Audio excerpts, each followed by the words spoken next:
Rais, kitu cha kwanza ningependa kusema ni kuhakikisha na kumuomba contractor wetu yuko hapa. Bwana contractor, please, this is the man who will make sure that more than 5,000 young men of South Sea, young men and women of South Sea are working on this site. Na tutahakikisha kuwa tumesimama hapo na timu yetu na kuhakikisha kuwa vijana wanapata kazi yao. Kitu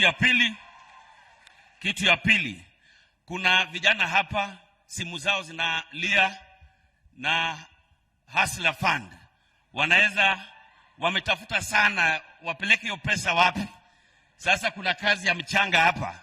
Pia watakuwa wanafanya hiyo kazi hapa, contractor konayo. Kitu kingine tunataka kuuliza ni hawa jamaa wenye wanauza. Wanaitwa Safe. Kuna jamaa anaitwa Mohamed na Patrick, wako wapi?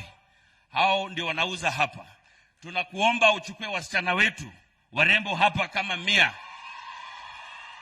100 wazunguke hapa wauze hizo nyumba zote.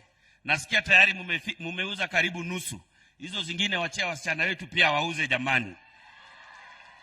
Alafu kuna mambo ya kupikia watu hapa. Kuna wamama wangu wa plot 10 muko. Wamama wa plot 10 ndio watakuwa wanapikia watu hapa. Na hiyo ni kazi ya 44 months.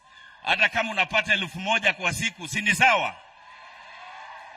Alafu sasa kuna site managers.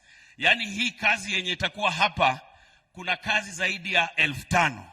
Vijana wetu, wamama wangu, ndugu zangu, hakikisheni kuwa mumeingia hapa na tumefanya kazi.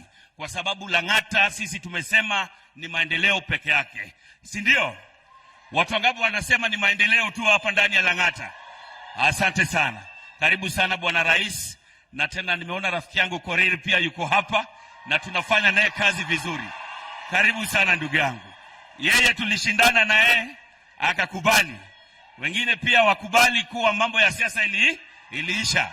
Sasa tuko ndani ya kazi sahihi. Mheshimiwa Rais, nimekuja na wabunge wengine hapa pia. Wabunge wenye wako hapa tafadhali simameni. Tuko na Mheshimiwa Kiborek, huyo ni MP wa Mogotio, yuko hapa na sisi hapa. Tuko na Women Rep wa Laikipia, Madam Kagiri ana represent Housing Committee ndani ya bunge. Tuko hapa, tuko wima, tumesimama na wewe na tutafanya kazi pamoja. Mungu akubariki, Mungu abariki Lang'ata. Asanteni sana.